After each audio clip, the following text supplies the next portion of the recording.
Bueno, pues ya estamos aquí, se lo repito. Bueno, en Italia directamente se plantea la subida de prácticamente todos los impuestos, a excepción del IRPF y del impuesto de sociedades. El IVA se plantea su posible subida en 2 puntos adicionales en caso de que sea necesario. Suben todos los impuestos de lujo, se crean nuevas tasas sobre los coches, sobre los barcos, sobre la primera vivienda. Es decir, se recarga todo de una forma adicional. Bueno, credo che stesse per dire sacrificio, come avete capito. Que el que consiga controlar el déficit y entrar dentro de esos requisitos, España no los cumple por ahora, el señor Rajoy se ha comprometido a que se van a cumplir, el que no los cumpla se queda fuera. Lo dicen así literalmente, Merkel y Sarkozy dicen, tenemos este acuerdo, el que consiga entrar, entra, el que no consiga entrar, pues tendrá que vivir en una especie de submundo con unas condiciones de financiación muchísimo peores, sin el aval real de ese euro privilegiado y bueno, pues lógicamente, como ellos son los que ponen el dinero, especialmente la señora Merkel, pues el que tenga que soportar otro tipo de condiciones, que las soporte, mamen. Yo creo que, primero soy optimista, porque ese núcleo duro necesita un país del sur.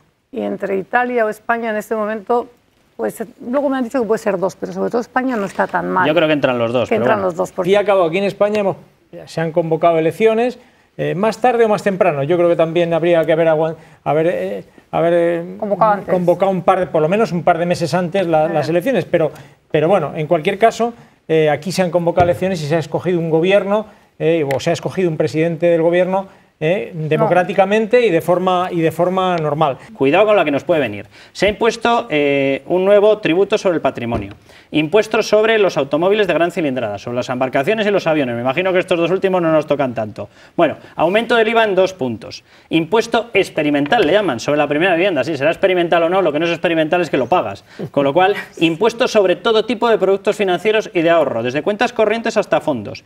Un decreto llamado Salva Italia, bueno, propuesta de un impuesto sobre las transacciones financieras, cada movimiento de dinero, traca, a pagar. Congelación de las pensiones, además de la prolongación de esos años. Y lo que yo comentaba en Portugal, directamente han cogido el dinero de los planes de pensiones privados de los empleados de la banca. Albert.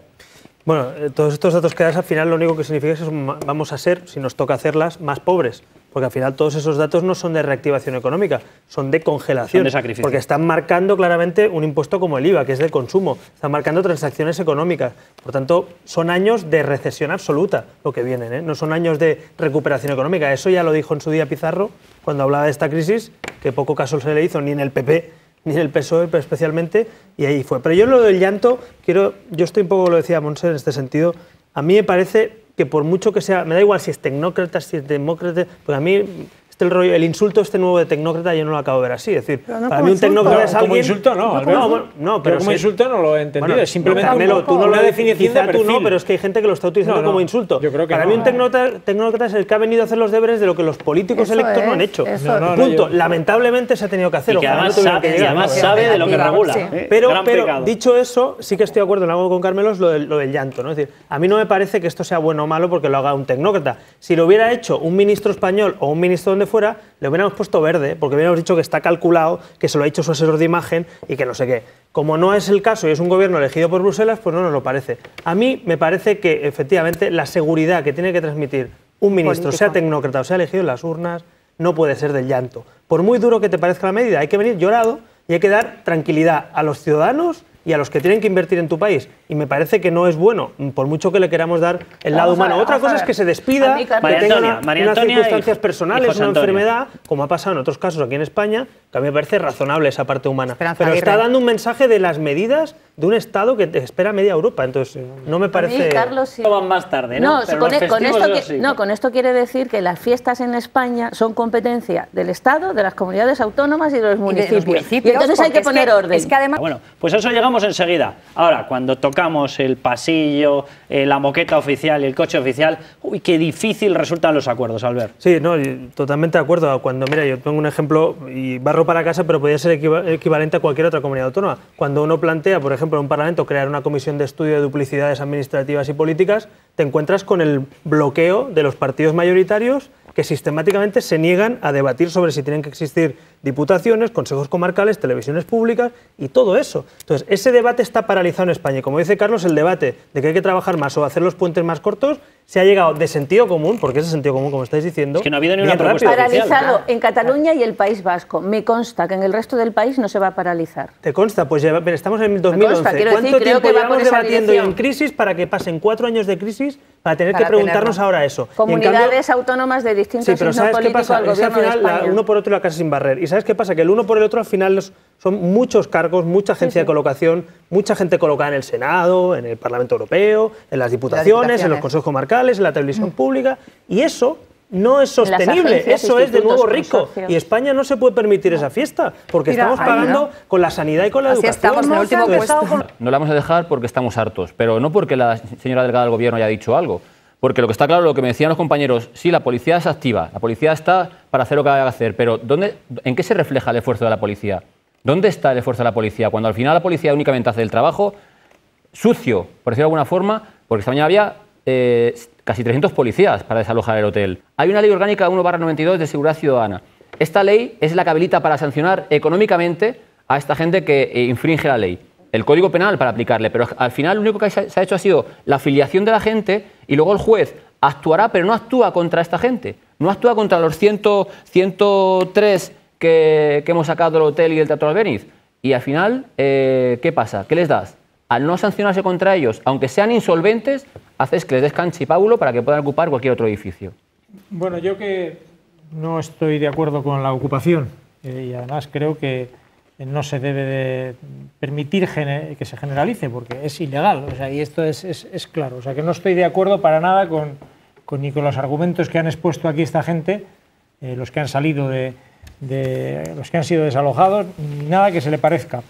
Pero bueno, vamos a puntualizar algunas cosas que se han dicho aquí, o por lo menos yo voy a dar mi opinión. Si se hubiera querido esperar a dejar la patata caliente al gobierno que viene, pues se le hubiera dejado la patata caliente al gobierno que viene, no se hubiera desalojado. Pero que ha sido el juez, Carmelo. Bueno, pues eso digo. Es que la delegada del gobierno seguía esperando. Que las leyes están para cumplirse, las resoluciones judiciales están para efectivamente cumplirse. Ya termino.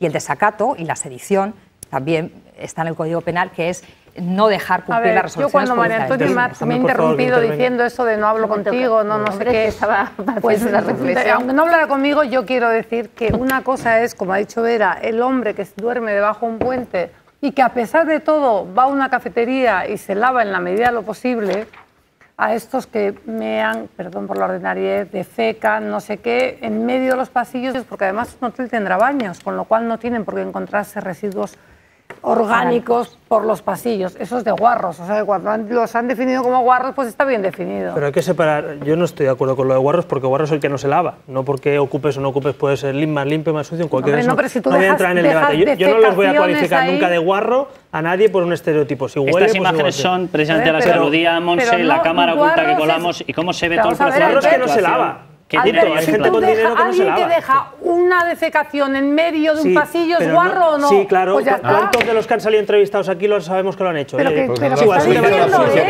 un debate absurdo. Pero si lo está diciendo el que ha estado dentro. Pues yo no estoy de acuerdo llamar a todo el mundo guarro. Oye, no pasa nada. Oye, lo que pasa es que aquí lo del conflicto social es lo que me preocupa, el falso conflicto social. Claro. Aquí el conflicto social, el único que existe, es lo que está pasando con la dación en pago, que no existe, y lo que está pasando con la ejecución hipotecaria al 50% del precio de los pisos. Ese es el conflicto que PP, PSOE, Convergencia y Unión llevan años de la mano de la banca sin solucionar. Y eso sí que es un conflicto de miles y miles y miles de generaciones hipotecadas de por vida, con pisos tasados por encima de su valor y hoy ejecutándose al 50%. Ese es el único conflicto social. Esto es ocupación pura y dura. Esto no tiene nada que ver. Esto es alguien que incumple con la ley y con la propiedad privada. Y otra cosa que hay encima de la mesa, esto es la Puerta del Sol.